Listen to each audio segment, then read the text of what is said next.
هي الأيام الزينة، أين مكانك في الزمان؟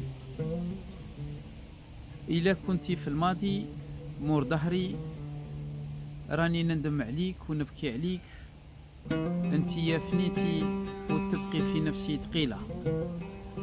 وإذا كنتي إلى الأمام راني نستيقظ فرحان نجري وعدك ونزيد نبشر بيك، ولكن أنا مخلوق مشكوك فيا إلى نوصلك في قيد الحياة. هي الأيام الزينة، أين مكانك في الزمان؟ منين فات الحال وعيت بالرشقة اللي فيه وبغيته، وانا مالني مع اللي جاي، ما تعدى عليا ما قباح عليا، ونط نحدي نفسي اصنحت الخوف بيدي وزدت رسمت المستقبل في الظلام. مهموم نتردد إلا نولي على طريقي ولا نتقدم القدام، وانا كل يوم عندي مجهود جديد اللي هو نهار اليوم، فيه الروح فيه الرشقة وفيه الحياة، وانا مهموم ولاهي وبقيمة نهار اليوم ما داري. هي الأيام الزينة، أين مكانك في الزمان؟ ما عندي حتى سلطان على طريق الزمان اللي دايني، وانا نتساءل عليك يا نفسي واش هي قيمتك. نرفع صوتي في وسط الناس ونقول كنت، ولا نقول أمنوا بيا راني حاب نكون، ولا بالك نقول لو كان الأيام جات الأيام لو كان راني. هي الأيام الزينة، أين مكانك في الزمان؟ لو كان جدي الله يرحمه يسمع بيا يقول لي قيمتك الزينة هي نهار اليوم إذا عملت الخير، وأيامك الزينة هو الحاضر إذا رضيت به. وحبيبي يزيد يقول لي يا حبيبي خذ العبرة من اللي فات، استعمل الجرح تاعك اليوم باش تنزع يديك من فوق عينيك، وعزم فتح قلبك للأمام ورحب باللي جاي. وإلا قاع حد الكلام جاك طويل وتبغي تصغره في خطوة واحدة زينة، اتفكر إلا حبيت تردي مولاك سبحانه، نوض احتفل بشكون انت.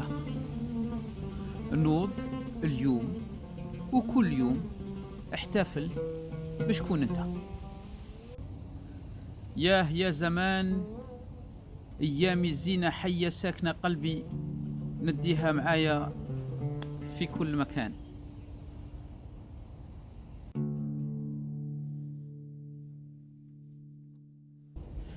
Et on revient dans le monde des couleurs pour nourrir le regard, mais prenons avec nous un bout de sagesse du temps des grands-parents pour rassasier le cœur.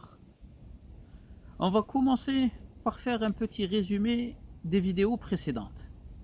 Le succès est une destination. Et lorsqu'on parle de destination, on va parler d'une distance à parcourir en soi.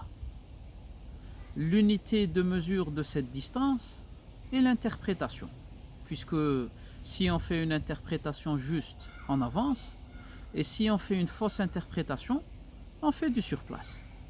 La bonne interprétation est aussi le moyen de locomotion qui va nous prendre de la condition de non-satisfaction vers une autre condition mentale souhaitée.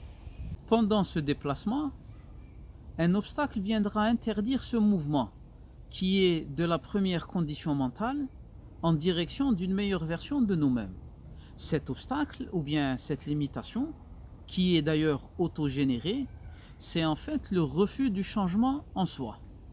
Le problème est qu'on ne peut avancer dans sa tête que lorsqu'on change de raisonnement, et donc que lorsqu'on change de vérité. Comme nous avons nos habitudes dans nos vies quotidiennes, nous avons aussi, et même surtout, nos habitudes dans notre manière de raisonner, mais aussi dans notre manière d'être. Inconsciemment, l'habitude est interprétée comme étant de la sécurité, même si on aime bien se plaindre de la monotonie de notre vie quotidienne. L'habitude est considéré comme un genre de confiance et de tranquillité. Pourquoi? Parce qu'on a affaire en permanence à ce qui est connu et prévisible. Très souvent, pour ne pas dire tout le temps, on se maintient dans la même habitude et la même manière de voir les choses, même si on est conscient que cela n'est pas bon pour nous. On peut très facilement être conscient de ce qui est bien pour nous-mêmes, mais en ayant un comportement opposé, comme le fumeur qui sait que fumer tue, mais qui continue quand même dans son habitude. Cet exemple met en évidence le conflit entre ce que nous connaissons et ce que nous avons appris à être. C'est aussi le conflit entre ce que nous savons et ce que nous sommes. Ce que nous sommes réellement, c'est l'ensemble des vérités que nous détenons en nous-mêmes. Pourquoi? Parce que cette vérité-là va influencer nos interprétations, créer nos émotions et surtout donner une forme à notre quotidien. Cette vérité, ou plutôt ce que nous croyons être vrai, ce sont nos convictions. Et donc, ce refus du changement a ses racines dans nos convictions. Encore une fois, pourquoi? Parce que les convictions, une fois installées, commencent à se défendre et donc à promouvoir leur vérité. Comment se fait cette promotion? En s'exprimant à travers notre comportement. Les convictions autorisent ou interdisent les actions, puisqu'il est pratiquement impossible d'agir contrairement à sa propre vérité.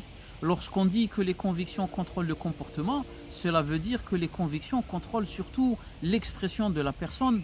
Bien entendu, l'expression de la personne peut être écrite, elle peut être verbale, avec des gestes, avec des actions, avec des émotions, une expression avec les yeux. Il y a aussi bien sûr la gestuelle, surtout pour les gens d'origine méditerranéenne. شكون سمير مول الحانوت روح نيشان وعند القنت عند عمي بومدين غادي تدور اغوش عمي بومدين وتزيد تتمشى عند الحمام من عند الحمام ما تحبش زيد تقدم عند ستوب من تلقى هذاك ستوب كاينه طريق على اليمنى ما تديهاش وكاينه طريق على اليسرى تانيك ما تديهاش غادي تزيد القدام حتى عند الحانوت والحانوت دروك غادي تلقاه مبلع علاش باسكو المقيله صاحبي ما حتى واحد ما يخدم في المقيل الحموان. On passe maintenant au monde du sport et plus exactement à celui du foot. Prenons l'exemple de deux joueurs de football. Le premier, avec ses amis, il joue avec ses amis et ses voisins dans le petit stade du quartier. Le deuxième est un sportif de haut niveau et il fait partie d'une grande équipe. Lorsqu'on regarde le premier joueur en action, on va tout de suite remarquer qu'il fait énormément d'efforts, il se bat avec toutes ses forces, on voit la pression sur son corps lorsqu'il saute et court, et avec tout cela, on remarquera rapidement que son jeu lui manque quelque chose. Alors que lorsqu'on regarde le deuxième joueur à l'œuvre, on va tout de suite tomber sous le charme de son aisance. Bien sûr, lui aussi court, saute et accélère, mais on ne voit que la facilité dans le geste. Le premier joueur est au niveau de l'effort, mais le deuxième est au niveau de l'aisance. Le premier est en train de forcer sa propre action, alors que le deuxième a déjà une action fluide. Le premier donne l'impression qu'il se bat contre quelque chose en lui-même pour produire de l'action. Le deuxième nous fait sentir que son action précise est tout à fait naturelle. Le premier joueur a une expression mitigée, comme si qu'il force son hésitation. Le deuxième, lui, son expression est franche, elle est claire. En fait, ce qui se passe, c'est que le premier joueur est en conflit avec ses propres actions, alors que le deuxième est en totale harmonie avec son désir d'être un grand joueur. Le premier, lui aussi, veut être un sportif de haut niveau, mais son désir est attaqué par ses propres convictions. Le genre de fausse de vérité qu'il possède en lui-même et qui résonne dans sa tête où il entend tu ne seras jamais un grand joueur, être un grand joueur c'est de l'ordre du rêve, la route que tu entreprends est complètement fausse et tu fais du n'importe quoi, tu vas te casser la gueule et les autres vont se moquer de toi, etc. Les exemples de convictions qui ne sont pas en harmonie avec le désir de réussir, il y en a à l'appel. Donc ce premier joueur qui possède en lui-même des convictions qui ne sont pas alignées avec son désir, ces convictions-là vont inonder sa tête de pensées criantes pour prendre de son attention et donc interdire son action. Bien sûr, le deuxième joueur a toute son attention puisque ses convictions sont totalement alignées avec son désir de réussir. En fait, le premier joueur veut mettre en place son désir en tant que leader au détriment de certaines de ses convictions. Et ces convictions-là, pour exprimer leur mécontentement, lui mettent du bruit dans sa tête pour lui interdire l'action. Le deuxième joueur, lui, a déjà réussi à inverser cet ordre mental en sa faveur et se retrouve avec de nouvelles convictions où ces convictions-là sont comme des bailleurs de fonds qui lui financent de l'énergie pour réussir. Au fait, c'était la vidéo numéro 9. Le concept du jour, c'était l'expression. Bien entendu, l'introduction devrait se faire au niveau de l'introduction et non pas au niveau de la fin. Mais comme vous l'avez remarqué au début de cette vidéo, nous avons été bousculés et désorientés dans le temps et l'espace, notamment avec ce combat qu'il y a eu entre le Makan et le Zaman, où l'Iyam Meskina في وسطهم شادة راسها وحالتها لا حالة ما على بالهاش إلا تتقدم لقدام ولا تعاود تولي الرول وبدات تزقي داولي بلاصتي داولي بلاصتي ومن بعد جدي الله يرحمه جا سلكني من هذيك الخلوطة اللي كنت صانعها وزاد تقدم شوية لقى دي جون قاعدين يرقصوا. قال لهم شاكم ديروا هنايا؟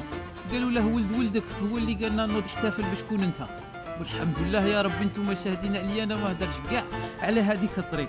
يرحم والديكم بركونا بالمشاكل. الناس راها نيتها زينه باغيه تتقاود وتتمشى في طريق الخير، ارمى عينكم راهم يحشوها لنا ونوضوا ندابزوا ما بيناتنا.